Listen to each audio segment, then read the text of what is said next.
जय श्री राम भक्तजनों, आप सभी का स्वागत है श्री रामचरितमानस कथा के वार्षिक पाठ के 141वें दिन की कथा में। श्री रामचरितमानस कथा का पाठ करने से पूर्व हम शिवशंकर भोलेनाथ पार्वती माता को प्रणाम करते हैं। वे उनका आह्वान करते हैं कि वे भी हमारी श्री रामचरितमानस कथा में सम्मिलित हों और हमें अपना आशीर्वाद प्रदान करें। तत्पश्चात सभी गुरुजनों, सभी देव देवताओं को प्रणाम व आह्वान करते हैं कि वे भी हमारी श्री रामचरितमानस में सम्मिलित हों और हमें अपना आशीर्वाद प्रदान करें। जय श्री तुलसीदास जी की जय, बजरंगबली की जय, श्री सरस्वती माता की जय, श्री गणेशाय नमः, जय श्री महर्षि वाल्मीकि जी की जय, श्री लक्ष्मी नारायणाय नमः, श्री सूर्यदेवाय नमः। जय। शुरू करते हैं आज की कथा। कही प्रिय वचन विवेक मैं कीनी मातु परितोष, लगे प्रबोधन जान की जी प्रगति विपिन गुण दोष, मंगल भवन मंगल हारी द्रव सुदशरथ अजर बिहारी। विवेक में प्रिय वचन कहकर माता को संतुष्ट किया, फिर वन के गुण दोष प्रकट करके वे जानकी जी को समझाने लगे। श्री सीताराम संवाद।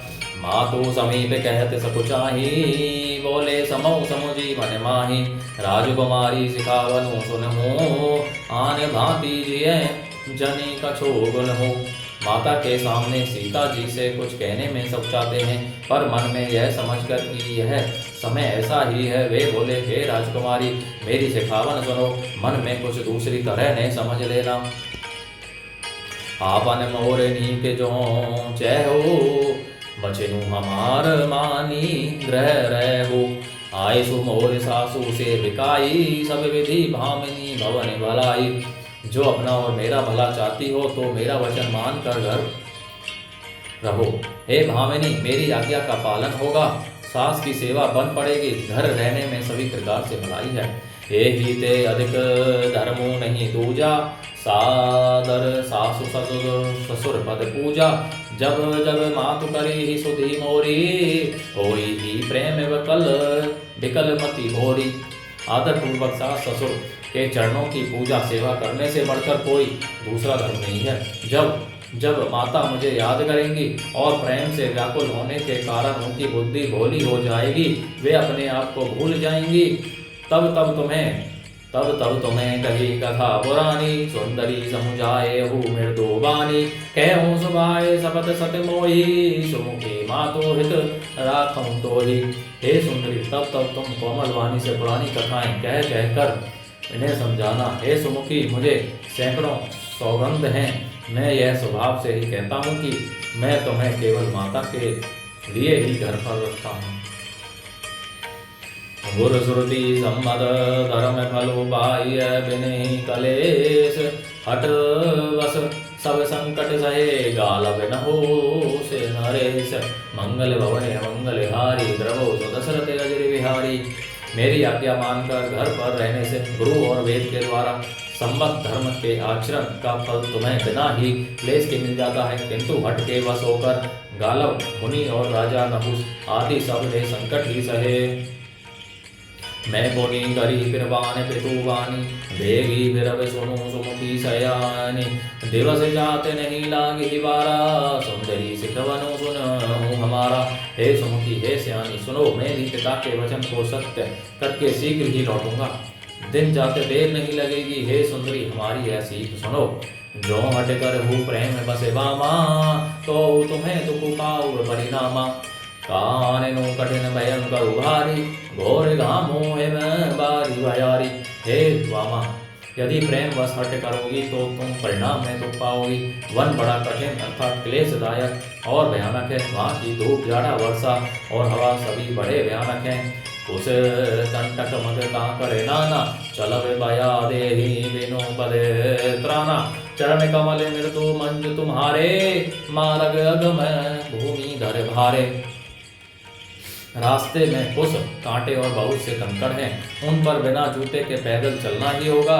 तुम्हारे चरण कमल कोमल और सुंदर हैं और रास्ते में बड़े बड़े दुर्गम पर्वत हैं। कंदर को नदी नदिनारे, अगम अगाध न जाहि निहारे। भालो बाग व्रत के हरि नागा, करही नाद सुनी धीरे जो भागा।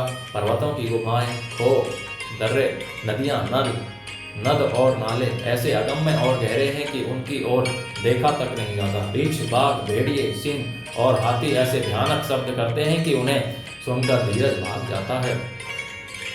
भूमि शयन बल कल वसन असनु कंद फल मूल, ते की सदा सब दिन मिले सबोई समय अनुकूल। मंगल भवन मंगलहारी, द्रवौ सदशरथ अजर विहारी।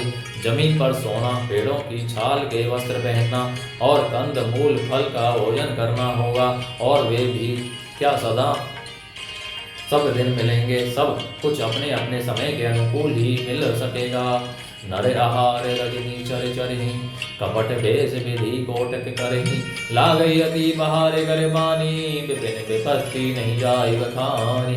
मनुष्यों को खाने वाले निशाचर राक्षस फिरते रहते हैं। वे करोड़ों प्रकार के कपट रूप धारण कर लेते हैं। पहाड़ का पानी बहुत ही लगता है, वन की विपत्ति बखानी नहीं जा सकती। ब्याल कराल बिहग वन घोरा, निशीचर कर नारी नर चोरा। डर बही धीर गहन सुधी आए, मृग लोचनी तुम्हें भी रुसुभाए। वन में भीषण सर्प, भयानक पक्षी और स्त्री पुरुषों को चुराने वाले राक्षसों के झुंड रहते हैं। वन की भयंकरता याद आने मात्र से धीर पुरुष भी डर जाते हैं। फिर हे मृगलोचनी, तुम तो स्वभाव से ही डरपोक हो। हंस गविनी तुम्हें नहीं बने जोगु, सुनी अपजसु मोही देई लोगो। मानस सलिल सुधा प्रतिपाली, जियई की लवन पयोधि महाराली। हे हंस गवनी, तुम वन के योग्य नहीं हो। तुम्हारे वन जाने की बात सुनकर लोग मुझे अपयश देंगे, अर्थात बुरा कहेंगे। मानसरोवर के अमृत के समान जल से पाली हुई हंसनी कहीं खारे समुद्र में जी सकती है। नव रसाल बन विहरन शीला, सोकी कोकिल विपिन करीला। रहो भवन अस हृदय विचारी, चंद बदनी दुखु कानन भाउरी। नवीन आम के वन में विहार करने वाली कोयल क्या करील के जंगल में शोभा पाती है। हे चंद्रमुखी, हृदय में ऐसा विचार कर तुम घर ही पर रहो, वन में बड़ा कष्ट है। सहज सुहृद गुरु स्वामी, सीख जो ने करे सिर मानी। सो बचताई अघाई उर अवसी, होई हित हानि। मंगल भवनी मंगलहारी, द्रवौ सदशरथ अजय विहारी। स्वाभाविक ही हित जाने वाले गुरु और स्वामी की सीख जो सिर चढ़ाकर नहीं मानता, वह हृदय में भरपेट पछताता है और उसके हित की हानि अवश्य होती है। सुनी मृदु वचन मनोहर पिय के, लोचन ललित भरे जल सिय के। शीतल सिख दाहक भई कैसे, चकही शरद चंद निसी जैसे। प्रियतम के कोमल तथा मनोहर वचन सुनकर सीता जी के सुंदर नेत्र जल से भर गए। श्री राम जी की यह शीतल सीख उनको कैसी जलाने वाली हुई, जैसे चकवी को शरद ऋतु की चांदनी रात होती है। मंगल भवन मंगलहारी, द्रव सदशरथ अजर विहारी। तो भक्तजनों, आज की कथा का विराम यहीं पर होता है। हमने एक दो ज़्यादा पढ़ लिया है, कोई बात नहीं, अगले में कवर कर देंगे। जय श्री शंकर, जय भोलेनाथ, जय पार्वती माता की जय। सभी गुरुजनों, सभी देवी देवताओं की जय। बोलो जय सिया रामचंद्र की जय।